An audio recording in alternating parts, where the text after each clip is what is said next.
Hi everyone. So let's talk about another 30 days of Galactics being my friend Nala.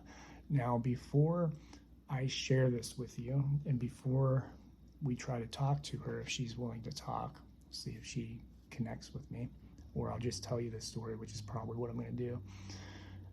I want you to understand not to be afraid, not to judge, not to be dismissive, but to be observational, to have an open heart, to be able to feel into the beings you meet, and to know that not all beings that are out there and vilified are actually villains. Large portions of some of them are, not all of them in a race are. And the way I say it is, we don't blame humanity for the actions of Hitler. If we did, nobody would like humanity. And so she is from one of those races. She is a reptilian, septicon reptilian. She had me draw her like this a few years ago, the human form and the reptile form over here. Very scaled, human-y. This is the typical likeness that they talk about with these beings. Keep in mind, there are a lot of reptile beings, what you might call lizard beings, lizard people, reptile people, those types of things, snake people, all those types of things.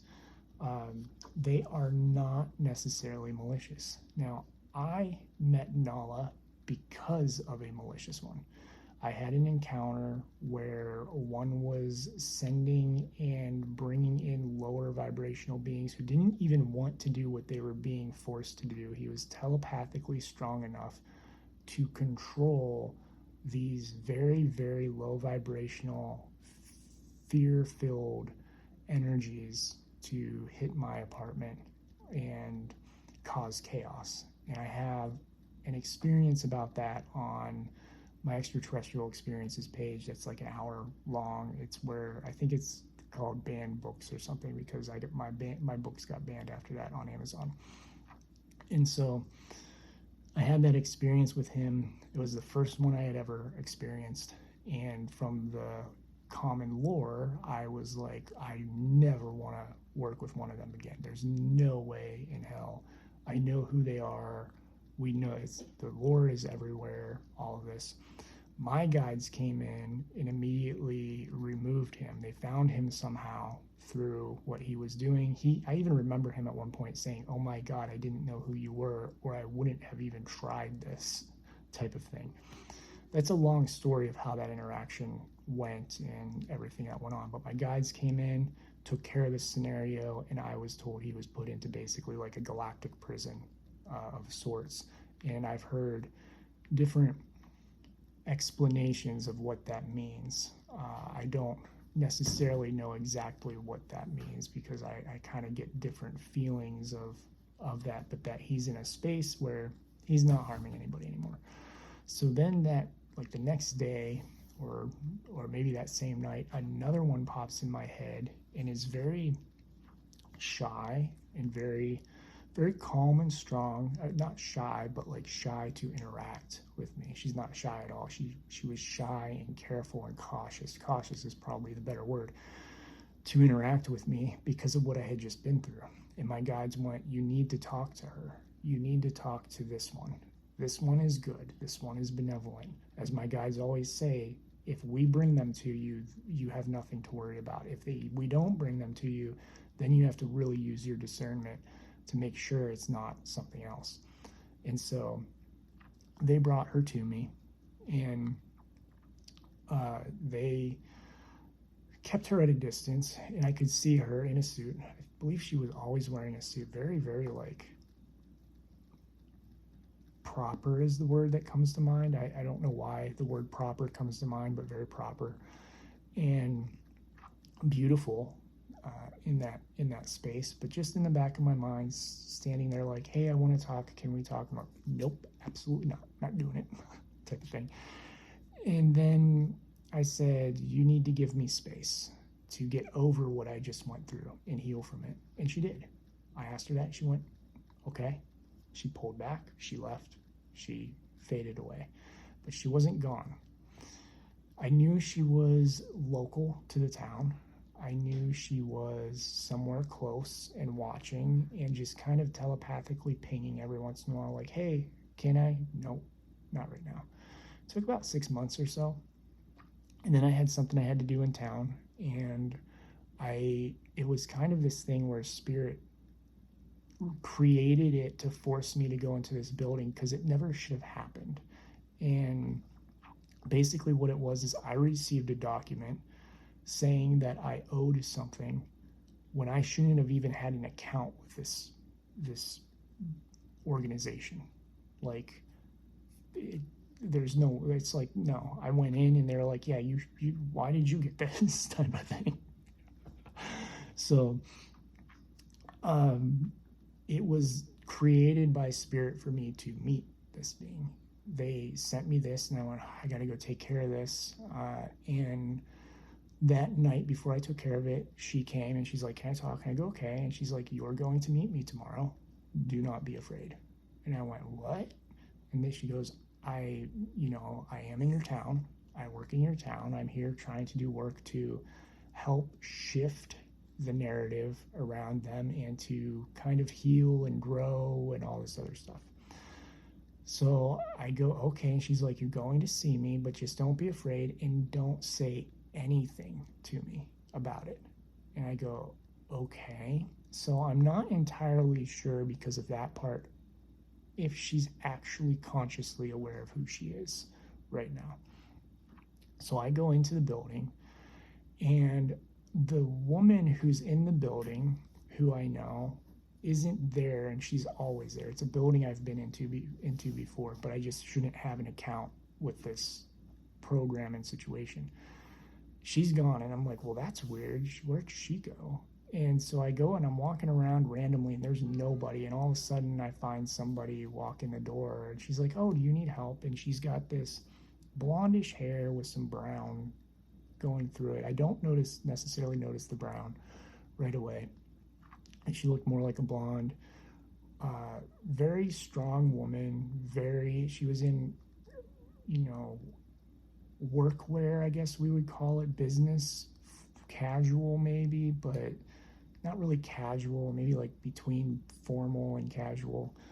And she's like, okay, let me take care of you, and says, oh, well, that's what I take care of. Let me sit down and talk to you. And she's like, why did you get this? Even verified it as people were coming. I think they were at lunch or something, verified, and they're like, yeah, you should not have that. We're sorry. So I sit down with this woman, and we're figuring it out to get me off of this thing and to ensure it doesn't happen again.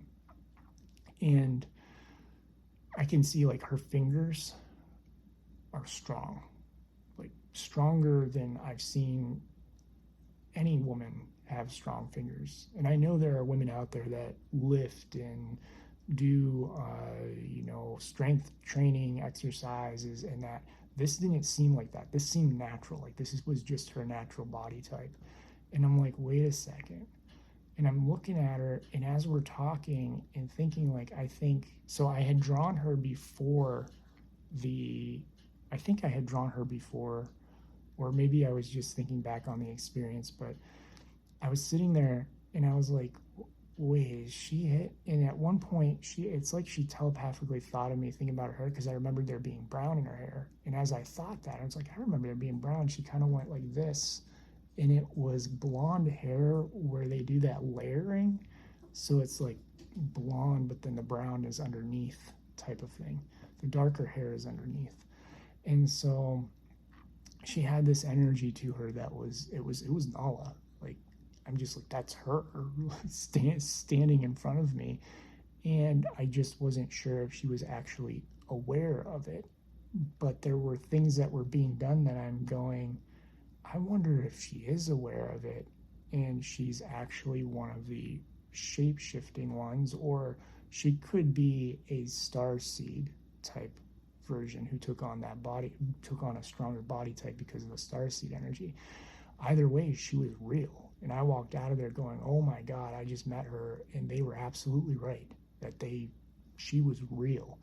And one of the nicest beings people I've ever met, from a standpoint of like helping in that space, and nothing about her was aggressive, nothing about her was villainous or nothing, no feeling like that. And I know people say, oh yeah, but they can trick you and all that. You can feel their intentions, their energy, you can feel what's going on, and you can feel the truth of it when you operate from your heart space. And this was somebody who was this being who was far more in their heart space than others like her. So the whole point of this is they are real, they are out there, they are, walking among us is what they're putting in my head, my guides, and not to be afraid. Not all of them, I want to be clear about that, not all of them are here for maligned purposes. Your job is to use discernment if you ever run into one, and simply walk away and get out of the situation if you're uncomfortable, and ask them to leave and be like, I do not grant you access to me anymore. And so that's a big thing. And the other part of it is there are a lot of beings out there that they look like dinosaurs, they look like lizards, salamanders, iguanas, chameleons, all these alligators, crocodiles, all these reptilian things, snakes. They're not all from the same group. So even with the draconians that people are afraid of, I've met one that is benevolent. Now the energy is intense. Let me be clear about that. But aside from that, they were perfectly fine. But that's one group. I have met tons of beings that are not neither of the beings I've met that are like this. I've met Nala. That's it. I've done a client reading or two where they come through. Very, very rarely, and only if the client needs that understanding and isn't going to be afraid of them. Very, very rarely do they come through. And then draconians have never come through, I don't think, for art, ever. And I've met one or two of them, but I've met just an enormous amount of other beings that aren't those two races. And that's what I'm getting at. Don't judge all of them because they look like something that people are afraid of in our animal world, or that there's lore around being afraid of them. Use your heart space, use your discernment, and understand the vibrations and energies and how to be sovereign, and that not all of them are here for malign purposes. Many are here just to grow and experience, and some are here to actually help shift the world. So again, that was Nala. She called herself a septicon reptilian. I'm not sure what the septicon, saying it's a planet designation, but it doesn't resonate for resonate. I don't know why I'm saying that wrong. Resonate. It doesn't resonate with me as a planet name that I am aware of. And that's because from an astronomical standpoint, we name all our planets like M-2 and these weird things. So she's a septicon reptilian, and quite a beautiful being. And just, be aware, they're not all malicious, and it's all about heart space and your reaction as well. If you fear them, then just say you won't work with them, and they won't come. The benevolent ones will leave you alone 100% if you tell them no. So thank you all for watching. If you have any questions, please let me know. If you like this video, please consider supporting me with a spirit art reading, donation or tip, or divine counsel transmission. Adopt a Spirit is another program where you can adopt a crystal spirit in art into your home. Dragons, we had some fairies go out. I had a minotaur go out a little while ago. That was a cool experience. So thank you all. I'm grateful for each and every one of you. Love you all.